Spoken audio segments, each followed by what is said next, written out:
Live from the Pathway Studios in Johnston proper. You are live from the Path.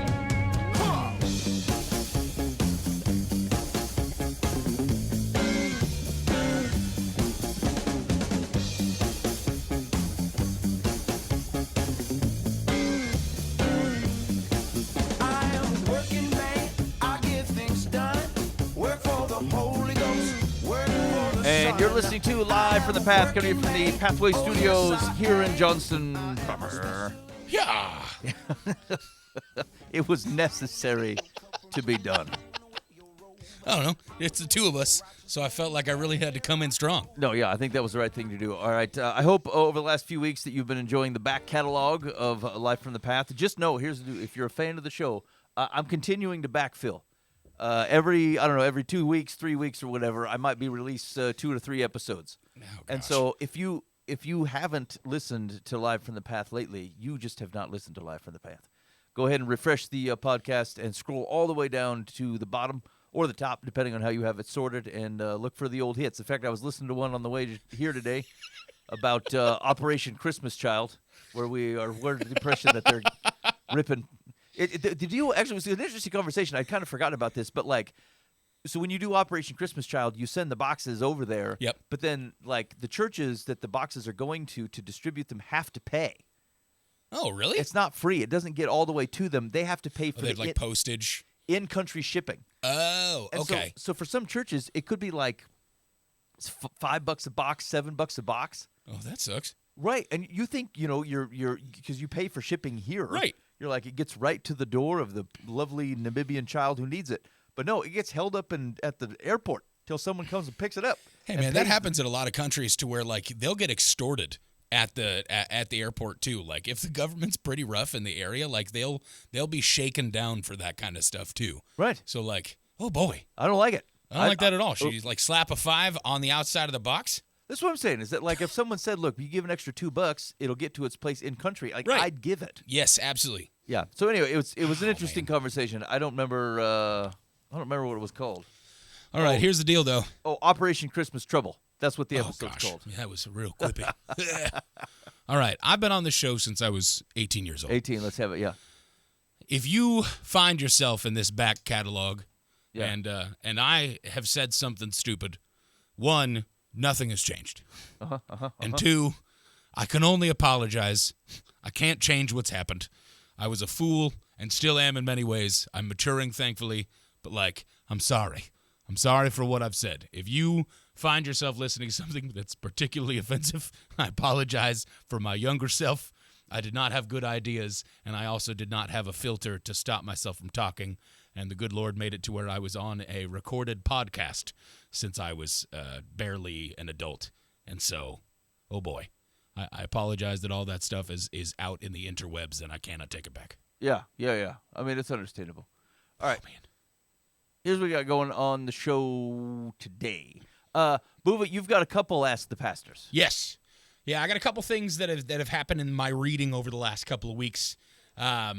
These ones are more possibly funny than me trying to really figure things out. But I just every once in a while, I find myself in a place where I caution myself to not read my Bible too quickly. Yeah. Because it's sometimes easy, especially if you find yourself in a place where you feel like it's difficult to get passionate about the things that the Lord is saying, because you're either confused or it's that kind of day, kind of situation, or whatever. Yep. I have to stop myself and go, okay, did I just read something too quickly? Because that hit me weird. That's wild. And do I need to take a step back and look at that? And then sometimes I read something and I go, I know that I've read this book before. How did I not notice that the first time? How did I not pay attention to that the first time? And that's been a couple things that have happened this week. So okay, all right. So we'll hit some Ask the Pastor. I don't know. I looked at a couple articles. Maybe we'll get to them. Maybe we don't. We should do a quiz. Maybe we will do a quiz. We haven't done a quiz in a long time. We'll see how it'll basically be you having the right answer and then me going, no, I think that's over here. And then you just put in what you do, and then it'll be the right answer. Oh, man. Okay. We should do a really hard quiz together. Okay. All right. I'm going to find a quiz. Yeah, we're going to do a really hard quiz together to see if Ben and I can answer better than at least the 9% of Christians that probably got this thing right. Yeah. Okay. We'll do Yes. that. I had newest quizzes. How old are these? I was gonna say, they're still putting quizzes out? I mean, have I ever shown you this I think I've seen the website. quiz? Is it like a WordPress website that's pretty rough? Yeah. Okay. The last updated quiz was 2008, Oh, geez. and the quiz was titled Abishag Abishag. from Women in the Bible. There's a whole quiz on Abishag. Abishag? Wow. Who is that? Isn't that I know Abishag. no It's a lady. Abishag. What book? Okay, hold on. We'll just look her up real quick. Just to. We'll do some pretest at least to get context into where she's at. I thought that was the name of with David. His second lady? Let's see. A beautiful young woman of Shunem, chosen to be a helper and servant to King David in his old age. Oh. Among her duties was to lie next to David and pass on her Oh! body heat. Yeah, the lady blanket. Yeah, that's right. Is that where we get shag carpet from? The Definitely. shag blanket? Definitely. I have no idea. Okay, maybe we better not take that one. Oh, no, that's going to be rough. Okay, maybe we'll skip that. Okay. I got just real quick. I'm going to share just a God story. So we were on vacation, my family and I, for the last a couple weeks, which is super interesting. I don't recall ever being on vacation for that long. Right. Like that's been a long time to be away, and it was generally speaking pretty good. As tends to happen, my wife and I kind of fought for a few days because you could drive in a car for a long time. Yep. Figure out a time to have all the conversations you haven't had time to have in your house with 4 kids. Oh, boy. And then you find out that you just disagree on things. Oh, no. So some of that was my fault, frankly. And so Okay. anyway, we get to it all. It gets settled down. But like the whole time, my wife has been kind of praying, "Hey, we're going to be out and about." And like, there's just something about going on vacation. We drove. Like, we took our car. We drove everywhere. We stayed mostly in hotels that I had points for from having traveled for work. Boy, we got hosed on a couple of them though. Like, it's Columbus Day. It was over Columbus Day. Uh-huh. And everybody's in the Northeast to look at the leaf colors, right? Oh, right. And so didn't know where we were going to be on like the Friday night and the Saturday night before Columbus Day. Right. And so because we didn't know, I couldn't pre-book the hotels. And so okay. now we're searching around and like there is nothing available. And I think I ended up paying, $300 or something for a hotel that should have cost $110. Oh, no. And it was either one of those or like just a real roach motel. Oh, no. I was looking so much. I was looking for, our family's too big to do most Right. like Airbnbs. Yep. Or things that would be cheap or anything. Yeah. And like I got in my mind, I'm just gonna rent an RV for a night. Like I'm not gonna travel in it. Oh. I'll just rent it. Yeah. Go park in the Walmart and like sleep there. Yeah, and then bring right. it back. Exactly. Yeah. And so it didn't work out I because was going to say it didn't work. most of those were rented out. The price was right. Like you could have done it for like $70. I would have thought nobody else would have thought of that, actually. I think people legitimately had rented the RV. Oh, okay. Not, I'm the only guy not to looking like for it pick for up, like a drive to day. Walmart, drop it back off. Right. Okay. So anyway, my wife had been praying kind of the whole time. Like it feels I'm trying to look for the right word, and not elitist, but like. Not everybody gets to be gone away from their job and life. Like we homeschool, so like it wasn't a school problem, but like, not everybody gets to be gone for 2 Right. weeks, Yeah. or roughly, And like I said, it wasn't particularly luxurious. We were in Fairfields, the middle, and driving our car around. Everyone's stuffed in there, just looking at trees and hiking and things. But whatever, it does feel self-centered. Yeah, I get that. And so anyway, my wife had been praying the whole time. Said, "Look, this." Just help us to have our eyes open in case, is there anything that we can be about?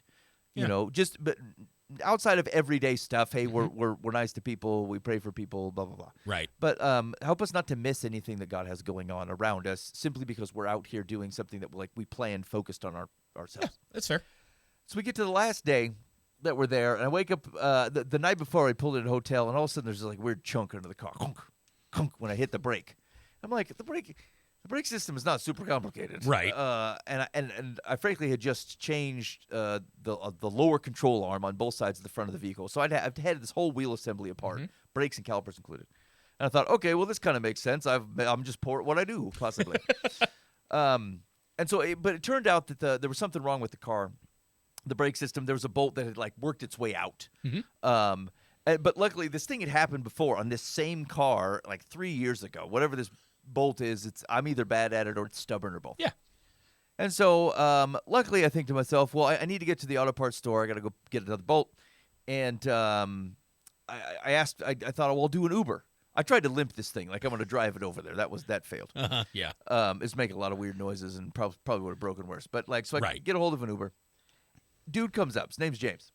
Okay. James comes to pick me up, and I'm not chatty. Like, I'm not a chatty people man. Like I'd get in the car and just sit there in silence, and it would have been totally fine. Yeah. But I thought, like, I should talk to him. So that's what I do, and I talk to him. He's like an older gentleman, and he'd only been doing Uber for like a month. Worked at a plastics factory and was just trying to pick up some extra money. So talking to him, we get to the place, and he goes, "Look, if you I'll hang around so you can get back." Oh, nice. I said, "Oh, that's cool, man," which was double cool, frankly, because I went in there and I ended up having to buy tools that I have. Oh, but gosh. because I'm in Ohio and not Iowa, I gotta rebuy freaking tools from the auto parts store, which are expensive. Right. So anyway, I get back in, and he starts taking me back, and like it's in the back of my mind. I'm like, "You're supposed to pray with James. You should pray with James." Yeah. I'm like, "I don't know. What am I gonna Do I have to? like right now?" Like, Lord, guide his wheel. So anyway, I just like, and we're talking, and he lost a daughter a couple years ago, and was getting ready to travel with he's got grandchildren, and they were going to go to Tennessee, and like, I thought, okay, I think I'm supposed to pray with James, but in my mind, I'm worrying about it because again, not a small conversational man, and so I'm like, what am I going to say? He was like, "James, I really feel like I'm supposed to pray with you. Do you mind if I do that?" I thought, okay, yeah, maybe that's what I'll say. Yeah. So he pulls up to drops me off at the hotel, and just as like we're 20 feet away from the door, he starts talking, and he goes, "Okay, we're here. I just need to tell you, God bless you, brother, and I hope your travels are successful." And I thought, wow, like God help me out here, because I knew I was supposed to pray with this man. Yeah. And I'm tied up in my mind about how I'm going to start a conversation that I'm not very good at starting. Right. And he has the man just lead with, "I'm just going to tell you, God bless you, brother." And so I said, "James, I'm so glad you said that, because I got a very clear feeling that I'm supposed to pray with you. Do you mind if we do that?" And he said, "That would be great." He pulls up like another 10 feet past the door, turns around. We hold hands, just a couple of fellas in the car, praying. I prayed for our upcoming travels and travel for him and time with his grandkids and his blessing on his Ubering or whatever. Wow. And we got out of the car. Now, here's the thing. It's pretty run-of-the-mill situation. But I will tell you this. Part of the reason that I think it was on my mind is I was listening for it. My wife had been praying for this. We had talked about it just like absolutely when the car wasn't the thing happened with the car. It's kind of a goofball thing to happen. But by the way, we went back in after I figured out the car was broken. I said, "Hey, you guys can just go back inside. You don't need to sit out here in the car. It's probably going to be an hour by the time I get a part and get it fixed or whatever." So the wife and kids go back inside, and she had left her wedding ring in the bathroom. Oh my gosh! And so we would have drove if the car was working fine. We would have left. Yep, we would have just drove away. Oh my gosh! Like, our wedding ring was there, and like she goes before I'd gone and called the Uber or whatever. She goes, I wonder if we're just here for a reason. Like, so we're supposed to meet somebody or talk to somebody. And so the important part for me was there were two. The first one was you tend to see God move when you're looking. Yeah, absolutely. And God is moving. And the question is am I looking? And like there was a part of me when my wife's talking a bit. This doesn't bother her at all. But for me, I'm like, I'll run into somebody. What am I going to say? Right. I can all day. I can handle people asking me Bible questions to ask me, but like, how do I understand this passage of the Bible? Like, I'm good at this. I'm comfortable. Right. Like, or even conversations where I'm giving like counseling or helping people through kind of rough parts of life. It feels like my role is called for as a pastor. Yeah. And so I'm even comfortable there, no problem. But like rando situations throughout the day of which I'm the instigator of conversations. This is not my normal. It's out of my wheelhouse. Yeah. And so the whole thing's just making me nervous. My wife's all ready for it, like looking for people. Like maybe we should talk to the lady at the front desk. Maybe she needs Is it Jesus. them? And so, but anyway, I was looking for it. Yeah. And God gave like a very clear place. It felt like a very clear place in which I was supposed to do something. And that was the second thing, is where I was nervous about it and where I'm like, oh man, what am I looking for something that's not there? Am I reaching or whatever? Right. My Father who loves me sends me a bridge. He has the man that I was going to offer to pray for make it very easy by revealing to me that he's a Jesus man, and he was going to bless me. I'm going to bless him. He's going to bless me first, And so what does it do is it prepares me for next time, right? So that I know this seems weird, right? I'm a pastor. With a bunch of other dudes, we host a Christian radio show. It's the things that tie me up. Yep, right. It's weird the people, like the situations I've been in, the rooms I've been in, the levels of people in society that I've talked to. This is the kind of thing that gets me. And my Father loves me, and he says, let me just make this one easier on you. James is going to say, God bless you, and let's get one under the belt. That's awesome. So anyway, I just sharing, in case that's helpful for yourself, is that like, hey man, these things aren't happening to me. Where are people finding these opportunities to talk and meet with people and whatever, do the work of Jesus in everyday life? One, if you're looking for it, you'll find it. Yeah. Like it's there. God's moving. And second of all, like where you've got your own human barriers that are keeping you from doing some things, like God loves you too.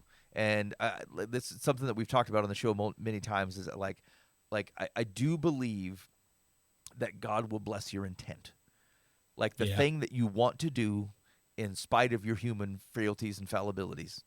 If your heart is in the right spot, you're wanting to do something for Jesus, he will find a way to meet you in that and to help you get to see the things. Because frankly, we're not going to in fact, all the things that God is accomplishing is through those same means. Right. Fallible human intent meets the will of the Lord, his love for you and love for the things that you're trying to do. He's going to meet you and go do those things. And so just be open to it and don't be worried about what you perceive to be your own shortcomings.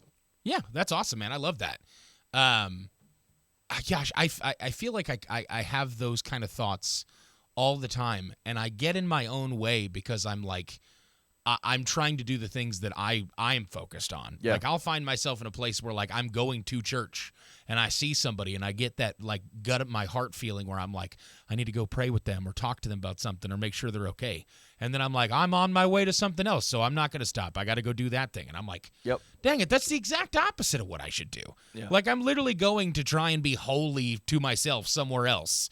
And I possibly have the, spidey senses tingling where it's like, hey, that's a person. Go check on them and make sure they're taken care of. Yep. And I'm like, nope, on my way to church, or I'm on my way to the show, Cannot or I'm be on my way to interrupted. youth group. Can't be interrupted. I got to get there, man. Right. That's crazy. Yeah, I that's totally cool to be conscientious of those kind of things, and then just go, all right, God, you got to handle this and make it happen because I'm frail and weird. Yep. And I'm gonna get be in my thoughts about it. Yep.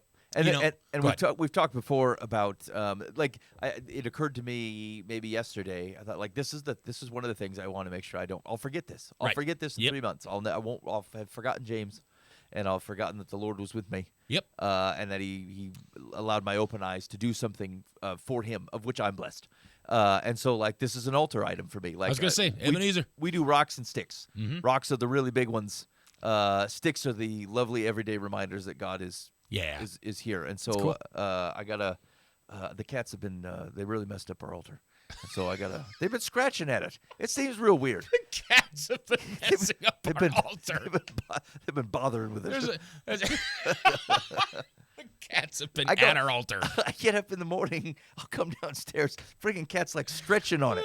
Scratch. It's get off that altar. There's shards of altar on the ground. The stupid cats are in there. Oh gosh, that's scratching great. it up. The cats have been at our altar. I have to repair it. It's interesting. I had a similar experience this last week. I was teaching on Sunday for church, and I was at a coffee shop, and I didn't bring in a laptop or anything. I literally just had my Bible, and I had two monster commentaries on Matthew. These books are huge, 1,000 pages each, and so. I look real scholarly. Yeah. I look studious. I've got these 3 enormous books open. I'm reading them out, and there's this young guy that's in front of me in a booth, and this was actually last week. Excuse me, not this 2 days ago or yesterday. This young guy in front of me, and he's got headphones in, and like I glance, like I can just see past his shoulder at one point in time, and he's got like his iPad up, and he's studying like immunology or something. Yeah. And is going through like the statistics of an immunology study, and college level kind of stuff, whatever. And I've been sitting here for maybe, 2 hours. He's probably been sitting there for an hour and a half. Yep. And then out of nowhere, I see this dude like take his headphone out, and he turns around and looks at me, and he goes, "Hey man, what are you studying?" And like I just well up, and I'm like super pumped, and I'm like, actually, I'm teaching church this Sunday, and I'm reading in Matthew, and I'm thinking, what a cool opportunity this is going to be. That God's like, hey man, like I'm sending someone to you. You're doing this work for church on Sunday, but like you're in the world right now. Take advantage of it. Right. And I go, I'm studying for church this Sunday. I'm teaching on Matthew, and he goes, oh. And he puts his headphone back in, and he turns back around. and like just flat out pays me no more attention, because he's like, oh, because he's thinking I'm going to be able to talk to him about like I'm studying, engineering, or I'm studying like microbiology, and here's what I know about lysosomes now. I tell him I'm studying my Bible, and he just like, oh. Turns back around, throws his headphone in. That is awesome. I could not stop laughing in my head. I'm like, what a great like moment for me to think, man, I'm being really holy right now. Like I'm ready to teach this weekend at church, and I'm super pumped to be out in the world, and people see me, and they're like jumping in on this. And no, this guy wants nothing to do with the fact that I'm teaching at church. He's like, nah, I could care less about that. Like that's great. It's a real crapshoot, some of this stuff. So I believe at the same I was at the Smoky Row downtown. Yeah. So and like I ran into a guy. His name was Alex. I remember that. And he came by. I'd been studying there for 3 hours or something. And he acts real interested. He says, "Man, what are you looking at?" I said, well, I'm studying whatever the Bible book was at the time. And he goes, "Wow, like I really love to talk more with you about this." I'm like, "Wow, that's like this doesn't happen." Yeah, right. It's like coming out of a movie. And so I get the guy's phone number, and we text a little bit, and he works there. And so I figured out we meet up like, I don't know, 2 weeks later, because he wants to talk more about the Bible. Right, yeah. He shows up, and he's prepared something. Oh, no. He didn't want to talk to me where like he had Bible questions or whatever. He wanted to teach me about the book of Daniel. And so I'll be honest with you, man. I didn't see this part coming. I thought you were going to have questions for me. And he's like, hey, let's talk about Nebuchadnezzar's visions. Yeah. And Or dreams. It was the most awkward, I don't know, hour and 20 minutes I spent. Like an hour and 20 minutes. He's sitting here just wailing off and like he's got bulleted list. And he's talking to me like he didn't meet me studying actively the scriptures. He's talking to me like I've never heard any of this stuff in my life. You're his missional field. I'm like, no, I mean, whatever. Maybe I'm his James in the Uber. Where like God's like, let me give you a freebie. Oh gosh. But like, it's such an odd thing because he's saying this stuff and there's rudimentary like Bible things, and I'm like, yeah, that's right, right on, that's great, amen, whatever. What other Christian thing do I say here? I've heard preach it, brother. A couple different, and like, but he wasn't even saying something, because I thought, like, I remember being in the conversation and I thought, you know all these things, but like maybe this is to get at some arrogance that you have. Like, who cares whether you know it already? Like, the Lord may be moving, so just be open to whatever the man's saying. And for the life of me, I could not. I did not attach to anything where I'm like, boy, yeah, that really got me. It's like, yeah, he was Babylon, totally agreed. Like, they were facts. Yep, exactly. And then he ended up like, and it was some sort of, Daniel Revelation connection. I said, look, man, this is going to seem bringing ironic. out apocalyptic writing on you. I literally just taught this stuff like 6 months ago, and what you're saying is not right. But I don't really want to argue with you about it, because like, it took some stones to bring a man in here, and teach him Daniel. I've said, like, is this where you start with everybody, Daniel? Right, yeah, exactly. Like, what a weird way to start this. It's like, hey, you don't know anything about the Lord. Let me tell you about a time that he saved somebody from King Nebuchadnezzar. Yeah. And then interpreted some weird dreams. And then Nebuchadnezzar ends up being a beast of the field and gets the dew of the morning on him and stuff like that. Now, if it's great. If I remember correctly, like, he would, he was a beast, and that could be us. I'm like, I don't. What? Listen. It was very specifically you will see yourself as a tree, and you are a really great kingdom in the kingdoms of men, but I will make you lowly. Yeah. And like as a punishment for what you've done, you will run for 7 times or 7 periods of time as a beast of the field. Yeah, I don't know if that was a call for everybody on that one. Right. Or just a Nebuchadnezzar situation. So here's the thing. I'd be interested, complaint line, 515-517-0085, call or text. Like, what are your stories on either direction? I'd love to hear from, hey, you took a shot and prayed with somebody, or like you knew you were supposed to talk to somebody and you actually did it. Yeah. Or you chickened out. Failed. Like, it's I've done it. I've done it. Uh-huh. Or I'm interested, has anybody tried to proselytize to you? You were already a follower of Jesus. Hey, is that a Bible? Let me tell you about Matthew. I mean, like, it just... Or like maybe you didn't have your scriptures with you, and they came up and they tried to sell you on Jesus. And even though you told them that you were a follower of Jesus, they persisted like they didn't understand what you said. Oh, that's beautiful. I love that so much. Okay. Oh, my gosh. Hey, actually, that reminds me of a question in Daniel. This may be a third Ask the Pastor. Okay, so Daniel's exiled and is like in the palace of King Nebuchadnezzar in Babylon, right? Yep. He gets the new name Belteshazzar, right? Mm-hmm. And Shadrach, Meshach, and Abednego get Shadrach, Meshach, and Abednego. That is their Babylonian names. Yep. Why then do we have the rest of the narrative? Most of the time, Daniel is then reverted back to be referred to as Daniel, but we continue to refer to Shadrach, Meshach, and Abednego as their Babylonian exiled names throughout the entire book. Like, why does Daniel get to go back to his Israelite name throughout the narrative, but the other 3 don't? Because their names were like Azazel and Azael, something like that, and then I can't remember the other 2, but yeah. Yeah, that's a good question. I mean, it could be author's choice. Like the book. Like I wonder if, because Daniel's the key character, right? Yes, and tying narratively, you would tie him back to his roots. Yeah, you would. Well, if the book is designed to point you back, it's the same. Daniel's the same thing as the Book of Revelation, right? Like, it's designed to help a people who feel like God may have abandoned them. Still there, right? To be reminded that He did not. Yep. And God was not a geographic God in a location that was pre-exile. He's still with you, even if you have been exiled, literally by His allowance. Yes. To the land that you're in. Or effort. I sent my man. I sent literally, yes. I did it. I send Nebuchadnezzar against you. Yes. Because you suck. Yeah. And so, if you're telling the story as a Jew and you're trying to remember it as the people of Israel, like, you're going to remember the Israelite name. Yeah. And so I think the 3 bros are limited to a single chapter, like what we would call a chapter in the story, right? Yeah, you get their introduction alongside Daniel as one of the kids that get taken into into Nebuchadnezzar's like kingdom, or his court, I should say. Yeah. Then you get them being thrown into the furnace, but then saved. Yeah, that's all you get of those 3. It's less of a point of confusion. They have a limited role. Okay. It's probably because within the context of Nebuchadnezzar, they may be using Daniel's Babylonian given name, right? But everywhere else he's Daniel, and so you risk a confusion, whereas you don't necessarily probably with the other. Okay, fair enough.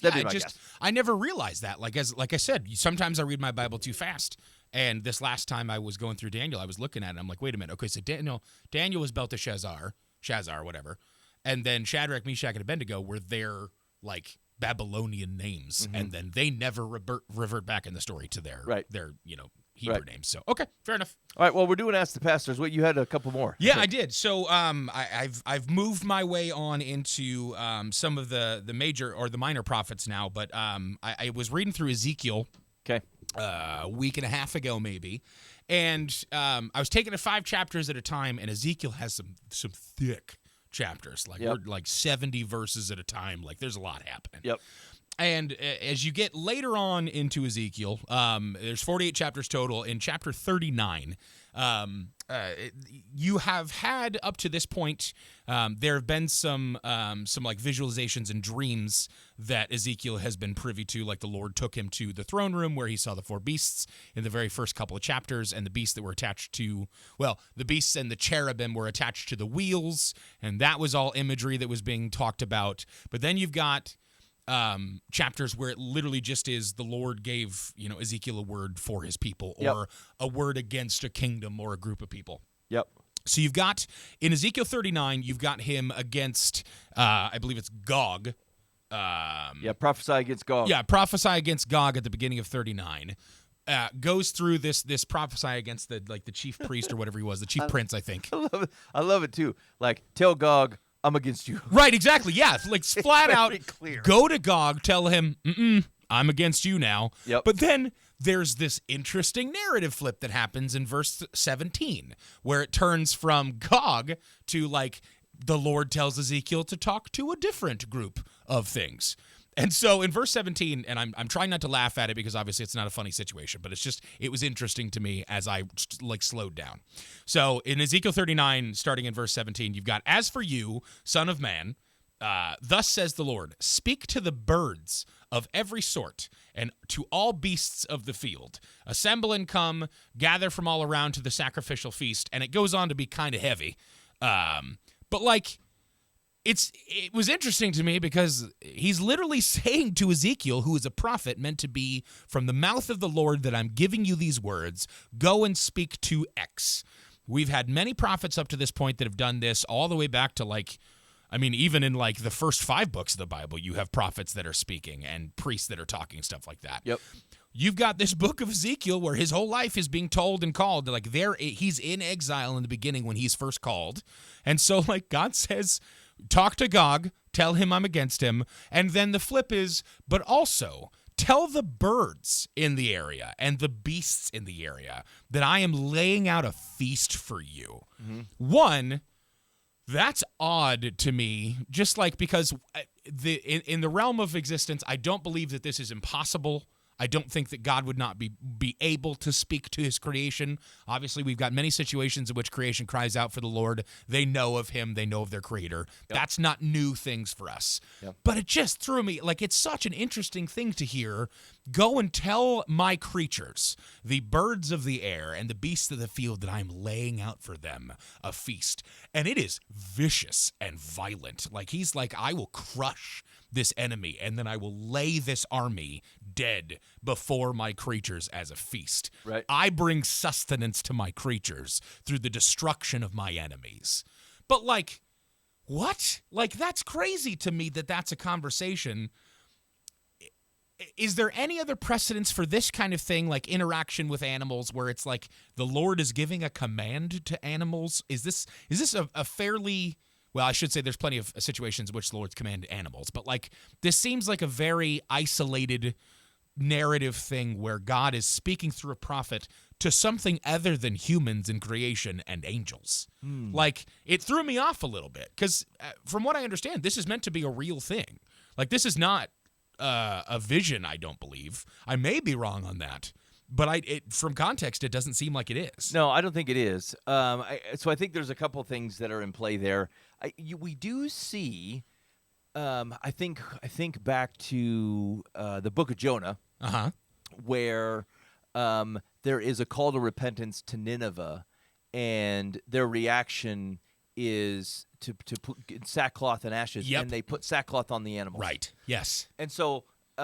just the first thing that jumped to mind. And so I do think that there is a shallowness to maybe sometimes how we think about the world. It's from a very human perspective. Right.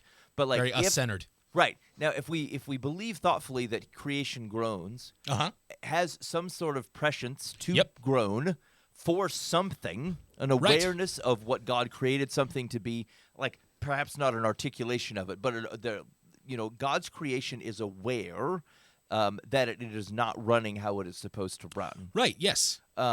Then it does... Actually, we talked about this on the show once. There was a conversation about God may be doing business with a rabbit. Do you remember that?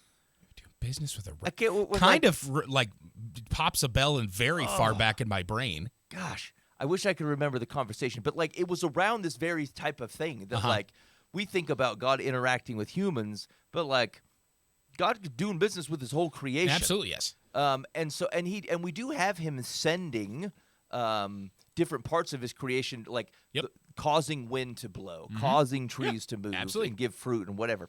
And so I think it's not out of place from the grand narrative for God to otherwise interact with his creation outside of humans. Got it. Now, where it is unique, or at least seems unique to me, is it's like that the human prophet is actually supposed to articulate himself to these objects, to these birds. Right. Like Noah didn't go and command the animals to come to the ark. They just showed up. Right. Ezekiel is literally being told by the Lord, go speak to the birds on behalf of me to the birds and the beasts and let them know. Like I'm just imagining him going out into the woods and going, hopefully you can understand me, but just a heads up, the Lord is coming and he's made a feast for you. Right. Come on out. Right. Hello. Golden Corral over in the Valley of the Bones. Let's go head out. Hello, Raven. Do you have any friends?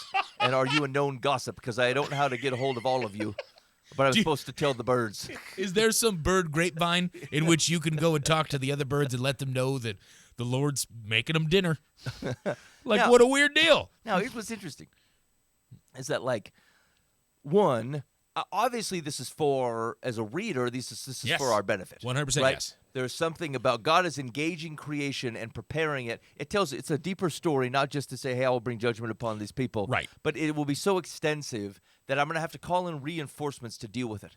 As a matter of fact, the picture we get of the vultures, there's a belief that like God will send an excess amount of vultures to go eat up bodies. Right. I think that's a bad reading of both Matthew 24. I was going to say, I thought that was Matthew stuff. Yeah, okay, yeah. And Revelation. So apocalyptic stuff. I think it's not a right reading of it. Okay. But like, it's not unprecedented. Right. That God would interact with creation based upon something he's either doing or going to do. Yeah. Right. So. Okay. I think it is unique. The question, I suppose, is there any reason to think that it's not literal? It could just be written for our benefit. I think that's possible. I think it's just as possible. In fact, I probably think it's more likely that sometimes God sends the prophet to do things where you're like, is this even doing anything? Right, yes. But out of obedience, prophets do weird things. True. They do sign acts. They do all kinds of stuff where, like, I've been sitting on my side for months. Ezekiel did some weird stuff in the beginning, too. Like, there was a situation where he was supposed to, like, essentially pantomime and escape through the wall over a day for the people. Like, he was meant to be, like, you should be seen sneaking a pack of stuff through the wall by the people. Do it in broad day so that they see that. Yeah. And, like, this is meant to be a message to, like, you will be, like, this is how the Lord will deal with you and stuff like that. There's another situation, Ezekiel, where, like, God tells him to, I can't remember the specifics here. It might be, like, bake bread on dung. On human poop. On human dung, yes. And then Ezekiel's like, but does it have to be human dung? And then the Lord's like, fine, it can be a horse. Yeah. Like, wait, what? I don't have to go right now. Right, exactly. I'm like, oh, cool. As long as it's not human dung anymore, now it's horse dung. Yeah. Bake your bread in its presence, or literally like on it, and then eat of the bread. And he's like, well, maybe not human dung. And I'm like, what is happening right now? Right. And so is based upon those two examples, you think to yourself, is that outlandish? Like, good Lord, the Lord said, look, I just want you to I want you to do the thing. Yeah, right. I want you to speak it. Now, it will mean something. Here's the thing. My encouragement here, and this is for me too, is that like there's all kinds of things where you're like, as a human, you say, hey, does this matter? Yeah. I mean, do you know that it doesn't? Like, it's a fair question. I mean, I don't want you to speak to the birds because you're trying to have an active conversation with the birds. But like, if you're gonna pray, could you pray for the birds? Sure. Could you go pray out loud to them and around them? Hey, I pray for you guys. Right. I pray that God will provide, and whatever, you'll be comforted. I mean, it's just interesting to think about. There's here's the other consideration. How else is this? Let me rephrase. Let me reframe it. I think this is not about like if he does this, he tells the birds, and the birds go, "Okay, I got it. High five. Right. High beak. Let's go. Yes, right. Let's go do this." It is God telling him to go do something simply so that his eyes are open to that it's being completed. Right. Right. It's a revelation of which then you get to see, oh, God's moving. Yeah. Because you go, I don't think this does anything. The birds don't even speak Hebrew. And then he goes out there and he gives his prayer off. And then if you saw friggin' 8 birds go Be fly over that nuts. direction, you'd be like, wow. I know, whatever. They're not going to drink blood right now. Right. But like, there are some things of which your obedience results in your ability to see God work. Yeah. Not that it caused God to work. Right. It's just your eyes were open to the fact that like God, not only God's got this whole thing under control and he's working it from all angles. Let me show you. Yeah. And I think it's Right. that. So you know what? But my inclination is to believe that Ezekiel actually did go do this. Okay, that makes sense, and I appreciate that. And that's it's been interesting. Like I've read like the major prophets back to back to back now, and it's the first time I've ever like. I feel like a lot of the studies I've done have been either like chronologically read your Bible or jump around to here to here to here and grab this random topical thing about forgiveness that's in 15 different books. Yeah. Rarely ever do I find myself going from start to finish, book to book to book, spending time like long weeks, months in prophets, and it's like, okay, what do I? And the interesting question that I've been asking myself is like, if this is a book that is much less about who am I, and much more about who is my God and who am I in light of that revelation and understanding. Yep. And all of this is meant to be, I know more about my God based off of his interactions with his people. It's definitely been a different way to read than I've ever done before. Because I'm like, if 90% of this is God's identity as it is told through these stories of his interactions with his creation. Yep. And then maybe 5% is who am I in regards to this God that says that I'm made and created by him and in his image. And then the last 5 might be, what am I supposed to do with both of those sets of information? Right. And how do I run with that? And it has been a totally different realm of understanding and reading that I have never felt before. And it's been so awesome. Like, such a cool book. What a weird way to say that. Such a cool book to read. Have you read your Bible recently? But like, it's pretty neat. yeah, it's pretty neat. There's 66 individual books, but like, it's been interesting because like what hit me is how historically bad I've been at reading my Bible. Like, I'm just not good at it from a disciplinary perspective and from a relational perspective of like right-sizing what I'm trying to do. And it hit me like a freight train maybe 6 months ago. Yeah. That was literally like, so my dad passed away. We all knew that like now 14 years ago. If I had a book of Sean that was all about who he was, I would read it every single day. Yep. I would be stuck in that book because I would want to know more about his life, and I would want to memorize as many stories as I could and figure out who I am based off of what I knew about my dad. You couldn't pry that book out of my hands. Yeah. I've never once thought my Bible is literally the story of our Creator God and his love for us through that, and how he exists and interacts and how he does things, and what am I to know of myself from that. It's been such a cool time. Yeah. Awesome. So Okay. I got one last one. I think this one will be quicker. This week I'm in Hosea. Okay. And I'm trying not to laugh, but I laughed very hard when I first read this.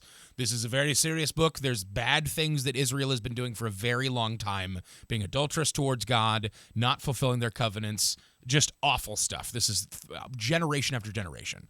Now we have Hosea. In chapter 3, he says, "And the Lord said to me, go again, love a woman who is loved by another man and is an adulteress, even as the Lord loves the children of Israel, though they turn to other gods and love cakes of raisins." So we get this story in chapter 3 where Hosea is being commanded to go love a very unlovable in that society person and take her in as his wife. And like, there's some heavy themes here of like God speaking of adultery, but then, and that's taken very seriously culturally. And there are laws that are very strict about adulterous relationships and things that have to happen in light of that. And God literally at one point in time says in this book, like, I won't even hold these adulterous women up to the standard that you would expect, because the fact is they're married to men who are just as adulterous, or just as adulterous, excuse me. And then you get this verse that's like, they love other gods, and they also love raisin cakes. And I know that I shouldn't find that so funny, and I'm sure that there's something cultural about that, but I will tell you that I laughed very hard because I kept saying to myself, you love other gods and those raisin cakes.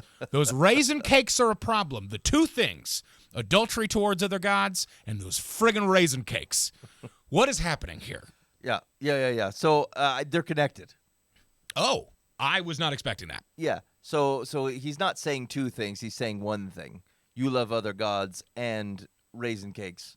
Meaning, you should think of the raisin cakes as an item present at a sacrifice. Okay, that makes sense. So, like, I was not thinking of that. And I think we can get it if you look at that. So this is using the old Blue Letter Bible, and if I look up that Hebrew word, the other place that it is used is in 2 Samuel and 1 Chronicles, which is essentially the same reference. It says this is when David is dedicating the temple. It says, then he gave a loaf of bread, a cake of dates, and a cake of raisins. Yes. To each person in the whole crowd of Israelites, both men and women, and all the people went to their homes. Right. Now, I mean, yes, he's giving out food to people, but like it's in a contextual worship setting. Got it. Okay. And so I think the critique here is that you are celebrating, worshiping, sacrificing raisin cakes as part of your worship of other gods. Got it. Okay. So I think that's what it is. I figured it was going to be a quick answer like that, but I was embarrassed at first, but then I was like, this is real reading where I'm like, I need to understand this more, and I'm going to ask about this of like what's going on with you adulterous people loving other gods, and man, you got to quit with these raisin cakes. Yeah. It's like, is this a calling out for gluttony? Like, is this a problem where they're like, these raisins might be culturally bad because only friggin' the Chaldeans raised raisins or grew raisins, or I suppose grapes, dried grapes. That was a dumb thing to say, raised raisins, but whatever. Okay. But I appreciate that. It was just it was the most recent one as I was reading through this, because I'm like, Hosea is heavy. Like, it's one of the heavier prophets that I've read where it's like, obviously, you get a lot of stuff in the major prophets that's like moving through multiple kings and multiple kingdoms and all these things where Israel is adulterous and is running away from God, even though he's proven over and over again that he is still going to be steadfast and forgiving and loving and like will constantly and has constantly won battles for them and trampled enemies underfoot. But then you get Hosea where it's flat out like, y'all are messed up and you are so far from me. You are so far from me that, like, name your children that I'm not your God anymore. And it's like, whoa, that is heavy stuff, man. Yeah. So, yeah, it was certainly, it was a gut punch where I'm like, this is heavy. And then out of nowhere, I get like, and you, with those raisin cakes, you got to stop it. And I'm like, okay, cool. I got to ask about this. Well, it almost feels like it's targeted at like one dude in particular. So, hey, look at all you guys worshiping these other gods, and you, Stan. Yes, right, exactly. And your cakes of raisins. Philip, we know about your raisin cakes. You got to stop. You're sneaking them during temple. Stop it. I made them myself. But they're really good. It's not even dates. It's real raisins. Oh, my gosh. Okay, fair enough. I appreciate that. All right, that's what I had for Ask the Pastor today. I had a couple things within the minor prophets I've been in.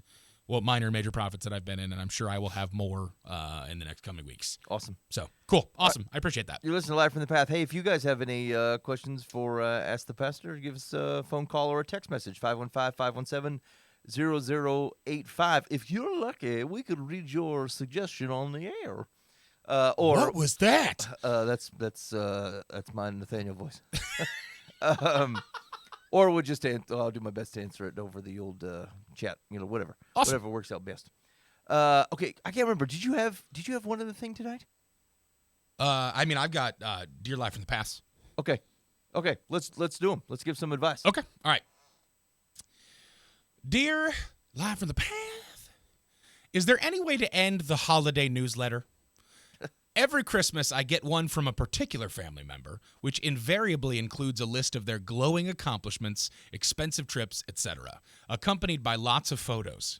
Nobody else in our family sends these kinds of letters, and I don't know how they feel about receiving it. Last December, I couldn't even read it because it made me so depressed. My siblings and I are all in our 60s and 70s and spread out across the U.S. We have diverse lifestyles, incomes, etc. Most of us can't afford the kind of vacations this sibling writes about. Many of us also have personal, painful things going on in our lives, which we don't really want to discuss. Is it better to just not read the newsletter? I don't believe this sibling means to be insensitive, and I don't think I could ever bring the subject up for discussion. I just know I'm already dreading December's letter. Please let everyone out there know, no more holiday newsletters. What? So is there... The question is there a way to put an end to this? Can you tell everybody in all situations and circumstances that Shut it down. We should stop with the newsletter? No more holiday newsletters ever. Because you are months in advance anxious about getting a newsletter from someone in your family. It sounds like because you're shut up with your passiveness. You're jelly. You're jelly for whatever their situation is. And, like, the reality is you're 60, 70, or 70 years old. Like, you're like, everybody equally has things going on. Right. Everyone's parents are dying. Everyone's friends are starting to die. People are getting hurt. People are losing jobs. People are retiring. Kids are causing trouble. People are getting pregnant. Like, whatever. Pick one. Yeah, statistically, you probably have enough of a family tree at this point in time that there are some rotten apples. Everybody's got some rough stuff. And so, like, let's start with the simplest thing. Just don't read it. If you don't want to look at it, as soon as it comes in, just go, oh, I know what this is, and throw it away. I did that today. I was gone for 2 weeks. I took my vacation mail. I looked at the outside of most of my mail and go, I don't care to read this, and I threw it away directly. This is within your power. Go ahead and do it. But what if your brother Charles goes, hey, did you read my newsletter this year? No, I threw it out, Charles. I don't like reading newsletters. Leave me alone. Don't answer. Okay, fair enough. I mean, I think that's fair. I think there's no reason to have a conversation. If you're going to be like this, which, whatever, I'll give you the benefit of the doubt that there's probably rough stuff going on in your life. But that does not mean that you have to, like, openly put a friggin' kibosh on all newsletters and then go, I hate this person, and they're so insensitive with their letters. Even if they are being, braggadocious, they're sending a newsletter, and part of their brain might be, I want to love my family and send them and update them on their grandkids or their, grand nephews and nieces and stuff like that. So, well, yeah, I mean, like, there's probably a general principle here where you don't go, like, if your posturing in life is to go, I'm not very happy for whatever reason, thus I can't take in other people being happy.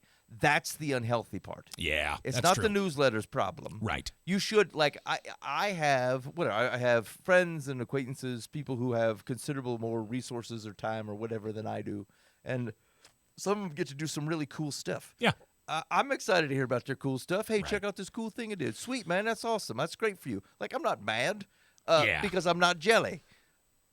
And so, like, I would don't deal with the newsletter problem. I think you need to figure out, like, if a newsletter's enough to bump you out, one, you need to work on your relationship with your siblings, and two, there's probably stuff you need to work out personally so that you can handle these newsletters coming in. But, like, the newsletter really isn't the problem. It's you. Yep. And I mean, I don't mean that to be cruel or anything, but, like, you got to recognize that you should be able to be happy for them in their success.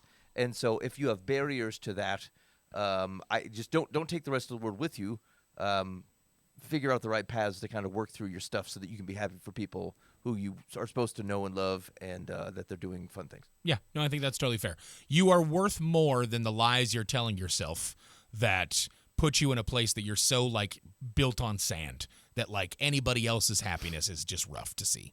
Yeah. So, yeah. Okay. One other thing I would say, and this is probably a broad caution, but this has come up in my in some other conversations over the last few weeks, is that you do have to be super cautious about how much you prescribe the things that are going on with you onto other people. Yeah.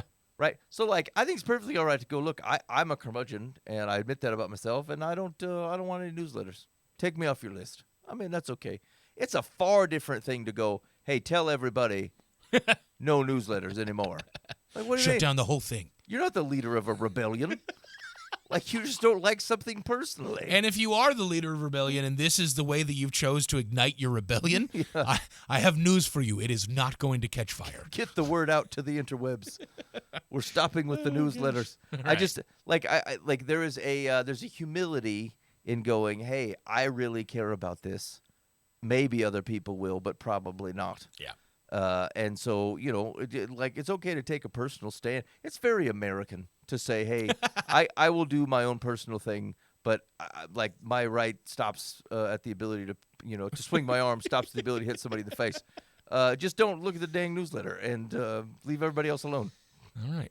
Secular says, many folks send holiday newsletters because they are an easy way to stay in touch with friends and relatives they don't see or communicate with often. Unlike Facebook. The letters are often polished up, even embellished, because everyone wants to present their best image. Also unlike Facebook. Because these communications are often welcomed, I'm hesitant to advise readers not to send them. However, because you find them depressing, either shred them unopened or delete them if they have arrived electronically. Shred them. These are aggressive. That feels very aggressive. Like don't only throw it away. You need to shred it up to the point where it is unrecognizable as a publication any longer. Lest you get drunk later and try to piece it back together. Eliminate this so that you need some lexicon that allows you to be able to understand it in the future when you've had too much brandy in your eggnog. Oh, gosh. Okay. All right. That's aggressive. Just say, hey, discard it. Don't look at it. Or save it for when you're feeling more jolly. I read them 5 years at a time like I do my taxes. Dear Live from the Path, a month ago when I invited a coworker to a concert happening next month, he was so excited to go. But we had a big disagreement at work, and since then, we haven't found a way to get along. At this point, it might be more awkward than fun to go to a concert together, but I feel stuck. If I take back my invitation, he can hold that against me. If I don't take it back, it could be an incredibly awkward night. Am I missing an option? What should I do? Yes, you're definitely missing an option. Buva, would you suggest a third way of which this might go better? No, these are the only two things I could think of, is you either eliminate it entirely or you go and it's just awful. Yeah. That's it. Those are the only options, Ben. That's true. I just am spitballing here, just something in the back of my mind. Oh, okay. Is you could attempt to reconcile this relationship and go in a jovial fashion. I should have thought of that. I should have thought of that. Why didn't I think of that third option? It really felt like on the polar opposites were the only it. Here's the thing. It's either north or south. True north, true south. This doesn't it seem like this is actually a very easy way to have this conversation. Like sometimes you end up in arguments with people, and like it's super awkward to bring it back up. You just don't even know how to get past the thing, and it's easier just to kind of let it sit for a while, right? And hope something relatively normal happens, of which you can both then mutually agree you just moved on. Okay? And so, but that's not going to happen here because you're up against something. So here's the deal. You have a very easy way to pull this person aside and go, hey, I'm wondering, are you still interested in going to this concert? I know we've been having some problems here, and I thought I'd ask. Right. Start the conversation, then they go, yeah, I'd still like to go. I said, okay, man, I don't want it to be awkward. How can we work through our stuff? Is there anything I can say or do? I'm super curious about what a big disagreement at work means. Like, what? Like, is it you disagree on the politics of Nepal? Like, is that the big thing for you? Like, no, that's definitely not a problem. Yeah. Or is it like something along the lines of like maybe the person is lazy at work and you can't stand them any longer? I don't know. I don't think I care too much, but like, I'm curious. I really want to know what happened. I really think that an unfree Nepal is actually to their greatest benefit. What are your thoughts? Right, like, yeah, is it super politically controversial in that situation of like, no, Tibet should absolutely be underneath Chinese rule. Like, no doubt about it. You're ridiculous. Don't free Tibet. Absolutely not. Yeah. Okay, so, I suppose, yeah, alleviation of the situation could just be being an adult. Why don't you try to reconcile to start? And I frankly think that this is a good option to do so. You get to bring it up. I would ask them. There's no reason for you to have to set it all up and pre-plan it. Like, just go ask them. And then take the temperature of the room, man. Maybe they hadn't even thought of that far ahead. Right. And here's the thing. I don't know, reasonable people don't want to go into awkward situations and spend it all. Agreed. And so, they're either will bow out on their own, Or they'll go, man, I really want to go. Yeah. I should reconcile. It's okay. It feels like a crude example, but it's like sex, frankly. Like in a normal marriage relationship, you reconcile because one of you wants to get it on. Like you get into some kind of tricky situation, and sometime or other it's going to take a day, take 3 or 4 days. But like somebody's going to want to have some sex, and you're going to be forced to deal with your situation. And it's right. It's right. It's just something that makes you do things that you're otherwise too stubborn to do. That is interesting comparison. I'm just saying, it's the one thing that happens in that relationship of which it's best to reconcile before the things happen. And so you got to deal with the things that are outstanding. This is so incredibly telling of some situations, and I'm terrified that this is going out on the internet now. So that's super fun, as that is your comparison, Ben. You complain line. You tell me that ain't going on. 515-517-0085. If you're only on the audio podcast, I'm putting this thumb up and I'm leaving it up. Now, here's the thing. If you tell me, Ben, I think that's only happening in your marriage. You keep screwing things up, and you eventually want to get back with your wife, and you think, well, I better fix this. If that's just me, fine. I'm willing to hear that that's just me. I don't think so, though. I think this is happening. I think this is happening with married people everywhere. They're like, look, I'm kind of stuck with this person. This is the only place where I can get this type of attention. I better fix it. I better put the dishes away and resolve whatever problem I got outstanding. Oh, boy, that's a thing. Okay, all right. Secular says, if you disinvite your coworker, it will create more bad feelings at work. If you follow through, the concert may provide an opportunity for the two of you to resolve your differences. That's what I'm like sex. I think it's worth a try. Is that what you always say? No. Boova's slogan, sex, I think it's worth a try. My in-laws watch this show. Christmas is going to be a little weird this year. Whatever. They do the same thing. I'm just saying. Oh, come on. Give me some shot here to leave this Dear Live from the Past segment with any dignity. If you're and Troy's purity in-laws, left I want in you my life. to text this in the complaint line. Oh, gosh. I'm super excited to hear about this in the family chat. All right. We got time for one more. Yeah, let's do it. I'm on fire. Oh, gosh. Dear Live from the Past. My dad always wants to know what I'm doing and expects me to help him all the time. I invite him to events I'm having. I help him often because I'm his translator. Oh, geez. Since his English isn't very good. We moved here almost 30 years ago. Okay. My dad does not do the same for me. I'm never invited anywhere, and he never wants to tell me things. It's like pulling teeth to get an I love you out of him. How do I approach him about this without upsetting him? He's a very sensitive person. Ben? Is he, though? What, along the lines of what you just said before this, do you have to say to this child, to their father who does not show them love? Well, I would be cautious. I mean, he sounds like a dude to me. What does that mean? Like he sounds like a fella, like a dad who You're loves looking like a man. who loves his child and who like asks, hey, what are you up to and how can I support you and blah blah blah. But like who doesn't call his kid and go, hey, I'm going out to coffee with a bunch of other old fellas. Do you want to come along? Or like, here's the random crap that happened to me during the day. I just, that seems kind of like a man thing to do, is what she's describing. Interesting. Okay. I definitely didn't take it that way. It seemed like this seems like a schmuck of a dad. Like this person seems like they're asking for stuff from their kid all the time, but they're never reciprocating. Like the kid literally feels unloved and unappreciated. Yeah, but she said he doesn't tell me what his day was like or like what's going on with him. My dad does not do the same for me. I'm never invited anywhere, and he never wants to tell me things. Yeah, but okay. It could be wrong. It could be rough behavior by the dad. Yeah. Or it could just be dude behavior. Okay. Like I think it is not uncommon for fellas to heck, I think I see this even, it doesn't even have to be like older fellas. They'll just, stuff happens during the day and there's just people, they just don't go sharing with it. As a matter of fact, this happens, I hear a lot of things that will occur within our church community. And the ladies will be chatting about it. Like they'll text each other right. and they'll get it like, and I'll know that something interesting happened to one of the dudes, but I'll only know that it happened because it came up in the ladies' chat, and then my wife shared it with me. these That's fellas, a very valid point. they didn't call and be like, hey, guess what? In fact, these people never call me. These are my closest friends and in church community, and they don't call me up and tell me something happened. And so, like, I think it is kind of a dude thing to just accept something happened. They tell the person that's in the room with them at the time. Yeah. And then they may not bring it up again to somebody else. And so I wouldn't take that particular thing personally. And the like doesn't invite me out somewhere.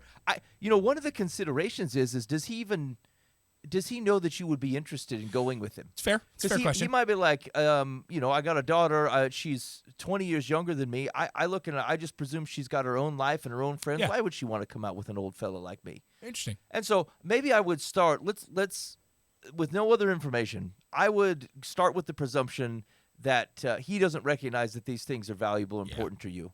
Right. In fact, I presume the mom's not alive.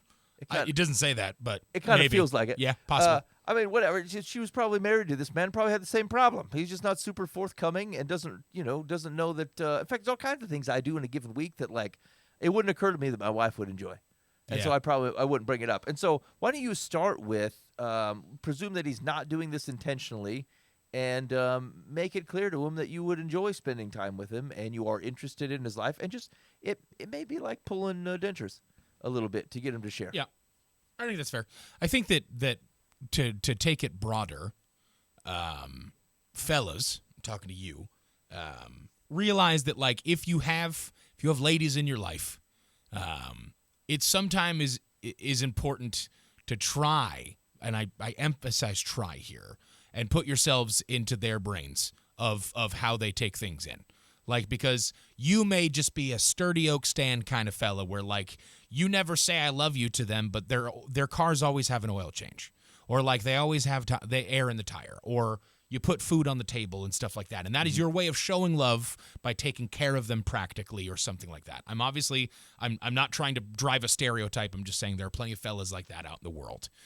Sometimes it can mean the world to other people in your family if you take a step back and go, okay, how do I make certain that they know that they're loved versus the way that I would show it or want it shown to me? Yeah. How do they want to feel it and have it felt to them?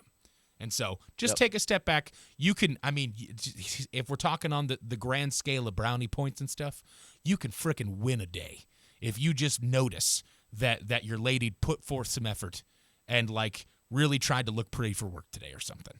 Like, it's crazy when you just go, wow, you look fantastic. And not like you look much better than you did before, crap like that, but just, babe, I love you so much. You look amazing today. I hope you have a great rest of your day. Yeah. It could frickin' paint their whole world in amazing colors to just make a statement like that. Just saying. Yeah, and it's probably a good thing to think about is you can find out what is important to people by how they treat you. Exactly. So like if you find, and in fact, I was thinking about this earlier today. I probably got a handful of people that check in on me every week, every couple of weeks. Hey Ben, how's it going? Hey, just checking in on your family, blah blah blah. Right. I am awful at this. Yeah. I am just awful. I barely get. I have a hard time getting back to these. Like frankly, like they're happening often enough that like it's difficult. I'm just busy, and so I don't get back to some of these things, and I feel so bad because like these are people who I care about. They care about me. They've taken time out of their day to just check in on me. Right. And the reason they're doing that is when they think about what would make me feel loved and cared about is if someone did this to me, so I'm going to do it to other people. Yep. And so these are probably the same 5 people where, if I were to be thoughtful about them and reach out before they reached out to me. Make their whole month. Right. It means something to them, which is it's ironic because it means very little to me. Yes. That they're doing it, but it does tell me that they are thoughtful people and they probably value that type of thing. Yep. And so that's how they show love, how they understand love. Yep. And so dudes are harder, older dudes especially, like they don't show love very easily. So it's very difficult to tell how it is that they see love, except for to your point, like they do things by acts of service. Right. Like, hey, man, I bought enough tools that my children will not surprise me. Exactly. Whatever they got going on, I have it. Yep. It's there. It's there to be borrowed. It's there to be used. I took care of my family. Right. Now, you won't trying to take care of you. Actually, what I said, it doesn't always work because if you then try to reverse and take care of your dad, he'll be like, I'm a grown man. I can handle myself. Exactly. So, like, I just be I guess recognize Right. how people are behaving, but like Yeah. it tells you something, and so it's a good place to start. I think that's right. Totally fair. Okay. All right. Secular says, it seems your father is not only sensitive, but also secretive and entitled. What? Most relationships are reciprocal. His relationship with you is not. This could be because of the culture in which he grew up. Because this bothers you, you need to tell your father how you feel about it. Nothing will be resolved unless you do. That's harsh. Like, I don't know if having a difficulty communicating love is different than just not having it at all. What was her? Maybe I misunderstood this. What was the description we got about what she did for him? My dad always wants to know what I'm doing and expects me to help him all the time. I invite him to events I'm having. I help him often because I'm his translator since his English isn't very good. We moved here almost 30 years ago. That's when it flips to he does not do the same to me. Yeah, I don't. She invites him to things that she's doing. Yes. Also, we don't know she. But could be a dude. Could be a dude. Interesting. Okay. Yeah, I think that's presumptuous to me. Yeah. Same. I don't know. Like, if the man needs help, if he's an older, I guess I'm presuming he's an older gentleman. I mean, maybe not. We moved here almost 30 years ago. We, meaning that the child was probably at least already born, and yeah, so he could be 50. Yeah, easily. Yeah, and so. Yeah, I think it's presumptuous, and I'm guessing I'm giving the benefit of the doubt. It could be that he's sexist or like could be whatever, all kinds of things. But it doesn't seem to point that way. But I don't think think that sniffs right, and I think Secular may have misread. Yep, I agree. Misunderstood the situation. Okay. Hey, you've been listening to the Life in the Path. Thank you for hanging out with us. We really do appreciate it. We love your feedback on the show. 515-517-0085. Call or text, and you're going to share your proselytization stories, whether you've attempted or someone's attempted on you. We also, I want some validation. I mean, is it right to think that sexual relations are a reason that marriages reconcile? I can't believe this is a No one has ever said that wasn't Bill Clinton. So bad. 515-517-0085. Please support me in my disgust for how Ben is handling this situation. I've been wrong before. I just don't think I'm wrong here. Okay. We're gonna cut this thing off. We'll see. The rest of the fellas might be back, doggone it, the next time we get around to another show. In the meantime, be faithful in the means. God will handle the ends. You've been listening to Live from the Path.